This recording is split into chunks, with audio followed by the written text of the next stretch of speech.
بسم اللہ الرحمن الرحیم۔ محترم ناظرین، السلام علیکم ورحمۃ اللہ وبرکاتہ۔ اللہم صلی علی سیدنا و مولانا محمد و علی آل سیدنا و مولانا محمد و بارک وسلم۔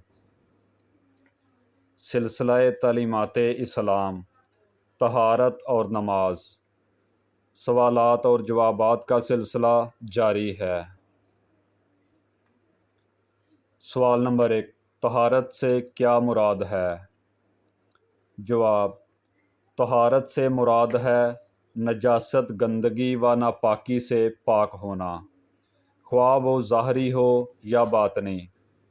شریعت کی اصطلاح میں طہارت ایک خاص صفت سے عبارت ہے جس کا حکم صاحب شریعت نے اس لیے دیا ہے کہ جسم پاک ہو جائے اور نماز درست ادا ہو جائے۔ اچھی ویڈیو کو لائک، شیئر اور سبسکرائب کرنا صدقہ جاریہ ہے۔ جزاک اللہ خیرہ۔